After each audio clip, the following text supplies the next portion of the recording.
ژوند او زده کړه.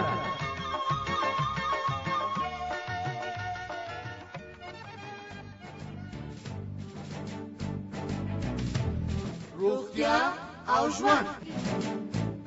درنو اوریدونکو السلام علیکم. په خپل سر او پرته د ډاکټر له مشورې د خوب درمل خوړل کومې صحي ستونزې پیدا کولی شي؟ متعصب د چې ولګي دا هغه بلګي چې ونه لګي تر به تر سویو. ولې په خپل سر د خوب درمل خوړل تاوان لري او څه ډول کولی شو له بې خوبۍ او په خپل سر د درملو له خوړلو مخنیوی وکړو؟ زه سمیره حلیمزی یم او تاسو د روغتیا او ژوند خپرونه اورئ.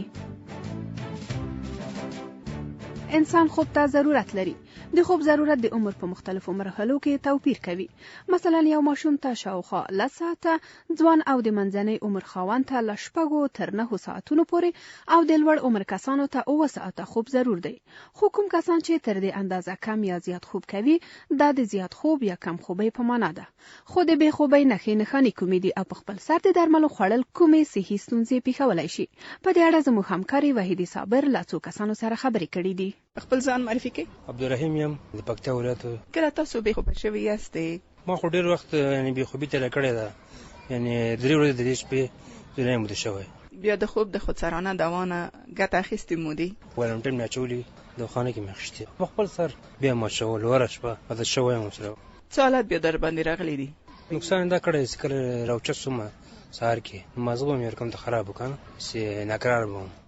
تاسو خپل نوم ووایاست او دا ووایاست چې د کوم ځای نه یاستئ؟ نوم مې زین الله، موږ د مزار شریف فیض آباد ولسوالۍ. کله تاسو بې خوبه کېږئ؟ د مسافري کار دی، یا ستړي باره نو خوب چیر دی، بس سر هم په درد یا بې خوبه څه خو نو بیا نو دوا اخلو. بیا د خوب دوا د ډاکټر په مشوره اخلئ که خودسر؟ خپل سر زه باید اخلو یې راوړو. بیا څه ضرر تاسو ته کړي دي؟ متعصب د چې ولګي دا هغه بلګي چې ونه لګي تر به تر سویو.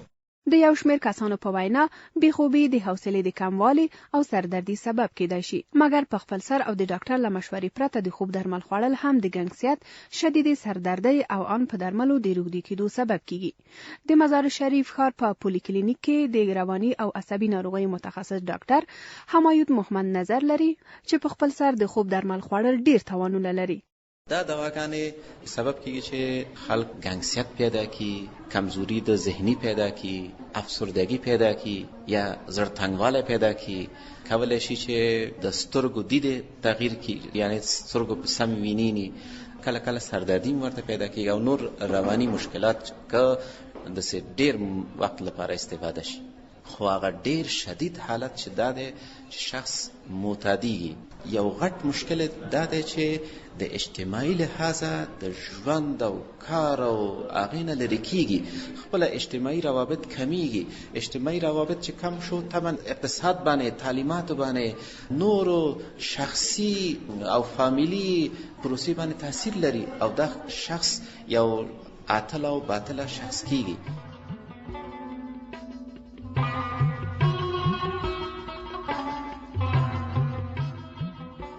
عصبانیت، بېځایه غوسه او قهر، د فکری تمرکز او حافظې خرابوالی، د ذکاوت او فکری فعالیتونو کمزورتیا او په ورځنیو کارونو کې بېنظمي راتلل د بې خوبۍ نښې او ستونزې دي. خو په خپل سر د خوب درمل خوړل هم صحت ته تاوان لري. فکری تمرکز او حافظه خرابوي، ان د نورو رواني مشکلاتو لکه ډیپریشن یا ژور خفګان سبب کېدای شي او دا کسان په درملو معتاد یا روږدي کیږي او له درملو پرته بیا خوب نه ورځي. خو ولې په خپل سر د خوب درمل خوړل تاوان لري؟ زما نوم شفیع الله د مزار ولایت اوسیدونکی یم. طبعا ډاکټر مشوره چې نه جانبي نقص هم کوي، فکر نقص هم کوي، د اعصابو تکلیف هم سره نور هم زیاتې تشویش، نور هم سره زړه تکلیف وراشي. نو خو ځکه هغه ډاکټر خو چې مشوره نه وي، هغه تا چک نه کوي، معاینات ونه کوي، نو خو دوا خو غلطه ده. حمید الله د بالخ ولسوالۍ نه. دا چې موږ مشکل نه معلوم، مونږ یو خودسر دوا واخلو، هغه مونږ نه پوهېږو چې دا کم درد ته دوا ده، نه په ټایم پوهېږي نه په بل، او هغه چې ته واخلوي خو هغه نقص لري. نو طبعا د ډاکټرانو توصیه ده چې هیڅ کله دوا خودسره مه خورئ. کېږي تاسو دغه دوا تاسو خورئ د سردردۍ لپاره او تاسو برعکس کوم بل مرض به لرئ، دا اغېزه به کوي په هغه مرض باندې، باعث دې کېږي یا به اعصاب ته تاثیر کوي، قلب ته تاثیر کوي. د یو شمېر کسانو په نظر که کوم درد یا اصلي ستونزه معلومه نه وي، نو په خپل سر او پرته د ډاکټر له مشورې د خوب درمل خوړل د ګټې په ځای تاوان لري. په دې خاطر صحي توانونه لري چې اندازه او ضرورت یې معلوم نه وي. خو د ډاکټر په باور د خلکو عامه پوهاوی د دوا د استعمال په اړه ډیر ټیټ دی. زمونږ تعلیمات ډېر ښکته دي. مونږ نه پوهیږو چې د دوا مشوره باید چا سره وکړو. دا سببونه دي چې مونږ ډېر په اسانه توګه دواګانې د بازار نه را پیدا کوو، هغه خورو. مونږ په مقدار د دوا او څومره وخت باید استفاده کړو دې باندې نه پوهیږو. څومره چې زړه وشو او څومره وخت هم زړه وشو هغه خورو. متاسفانه دا یو غټ ضرر دی او بالاخره دوامدار خوراکي سبب کیږي چې موږ ورته باندې معتاد شو. موږ متاسفانه د کم خوبۍ په اسباب خبر نه یو. مثلا زمونږ بستر سم نه دی.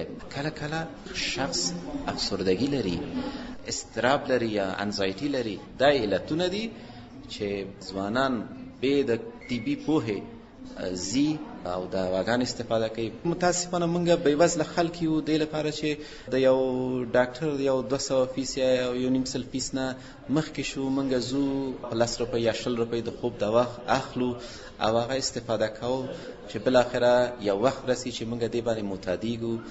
د 200 په ځای موږ ضروري افغانۍ استفاده کوو چې دا احتیاط د منځ نه لاړ شي او مشکل هم حل شي. موږ غواړو خپل اقتصاد ته کومک وکړو، برعکس نه پوهیږو خپل اقتصاد ته ضرر رسوو.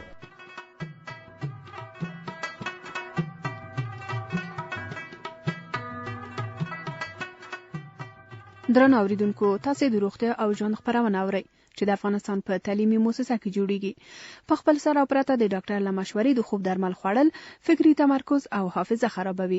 که د زیات وخت لپاره په خپل سر د خوب درمل وخورو نو د ګنګسیت، ډیپریشن یا ژور خفګان او نورو رواني مشکلاتو سبب هم کیږي. خو لا بې خوبۍ او په خپل سر د خوب له درملو خوړلو څه ډول مخنیوي کولای شو؟ زما نوم معلم محمد ریاض تانکزی دی. زمونږ بې خوبي دی.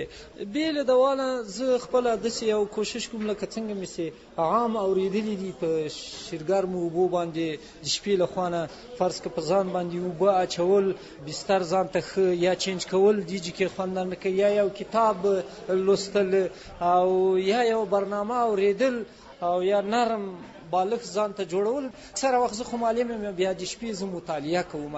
د مطالعې په صورت کې بیا مې خوب تقریبا ښه کېږي. زما نوم برېښنا ده. خو کله کله چې د صحت له لحاظه کله مثال تبه ولرم یا سردردي ولرم یا یو څه خبرې ته تشویش ولرم حتما بې خوبه کېږم. مطالعه کوم، ځان مصرفوم او که چېرته صحت مې ښه نه وي نو ډاکټر ته ځم. خپل مثال شکایت مشکل ډاکټر ته وایم نو ډاکټر به راته دوا ورکوي، هماغه بې خوبي مې ښه کېږي. زما نوم هارون خان. زه کونړ یم. ما ته خپله د انزایټي تکلیف پیدا شوی او ډپریشن او انزایټي کې وڅ کې زیاتره سړی بې خوبي او ناارامي احساس کوي. د ډاکټر په مشورې باندې ما دوا تقریبا 6 میاشتې کارولې ده. هغې نه پس ورور چې څنګه ډاکټر ماته هدایت کړی څو ورځې وقفه هم ورکوله، بیا ورو همداسې دوام پرېښودله. نو ځان مصرفولو لپاره زیاتره سوشل میډیا، فیسبوک، ټویټر، ټیک ټاک دغه یوز کوم چې مصروفیت یو مغزم لګي، بل طرف ته چې یا خوب هم ویسي آرام وکړو. نوم مې وحیده ده، د پکتیا یم. کله چې خوب نه راځي نو دې لپاره فکر کوم چې زه په آینده کې څه شی شم او دغه سبب د مثبت افکار مې سبب د دې کېږي چې زه وکړی شم خوب وکړم. یو شمېر کسانو چې ځانونه په کتاب لوستلو یا مطالعه مصروف کړي وو او یا د دې لپاره چې ژر او ښه خوب ورشي له ټولنیزو رسنیو استفاده کوله. له خوب مخکې یې په شیرګرمو اوبو حمام کړی وو، نو تر ډیره یې د بې خوبۍ ستونزه حل شوې وه. یو تعداد نورو کسانو د ډاکټرانو په مشوره او لارښوونه د خوب درمل خوړلي وو. ډاکټر محمد هم په دې اړه نور معلومات راکوي. کم کس چې بې خوبي لري مخکې دې نه چې ډاکټر ته مراجعه وکړي یا کم کارمند صحي ته مراجعه وکړي، ښه ده چې بعضې فعالیتونه ولري کېدای شي دې باندې کم خوبي ورکه شي. مثلا عوامل برطرفه کړي. عوامل چی شي ده؟ کم مشکل په فامیل کې ده، کم مشکل اجتماع کې لري، ذهن آرامه ده، هغه اتاق نارامه ده، دا شی نه رفع کړي. بعضې فعالیتونه کولی شي دا مشکل حل کړي. مثلا مخکې د دې نه چې ویده شي حمام ونیسي په ګرمو اوبو، البته د ورځې له خوا نه ورزش وکړي. ورزش کولی شي خوب باندې ډېر تاثیرات ولري. کم اتاق چې خوب لپاره استفاده کوي هغه صرف خوب لپاره استفاده شي. او منګه باید د خوب ځای ته وخت لاړ شو چې خوب هم 100% راته راغلی. داسې ونه کړو چې مخ دی نه چې خوب راشي تاسو لاړ شئ خپل بستر باندې دی خوا او خواته ځان واچوئ او بالاخره چې ما باندې خوب راشي. دا سبب کېږي چې ورو ورو کم خوبي ډېره شي. نو وخت چې تاسو ته خوب نه درځي ښه دی چې هغه ځای ترک کړئ، ولاړ شئ یو کتاب یا یو بل شي سره ځان مصروفه کوي چې بالاخره تاسو باندې خوب راشي. او غیر د هغې نه بعضې مواد دي چې کولی شي خوب باندې بد تاثیر وکړي. کم مواد چې کافین پکې شته، مثلا چای دی، مثلا کافی ده، سیګریټ تاثیر لري. کم مواد چې په د ګازداره نوشابو کې شته، کوکا کولا دی، پیپسی ده یا انرژیان. د شپې لخوا نه باید ساده خوراک وشي، کوشش وشي چې ترکاری او میوو نه استفاده وشي. ډیر ثقیل خوراک او ډیر خوراک باید ونشي. اصل باید دا مشکلات برطرف شي. بعد د هغې نه که ضرورت و باید په اساس د نسخې باید دوا ورکړل شي.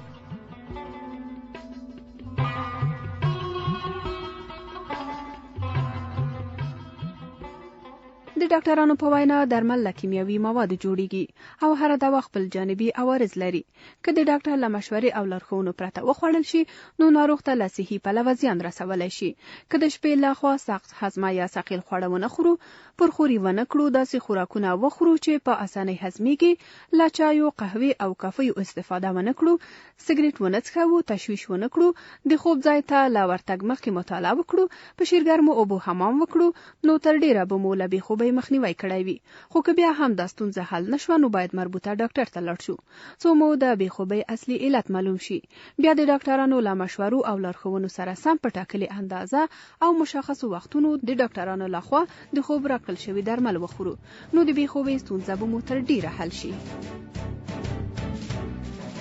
درنو اوریدونکو، د روغتیا او ژوند خپرونه زموږ همکاري وحیدې صابر د افغانستان په تعلیمي مؤسسه کې جوړه کړې وه.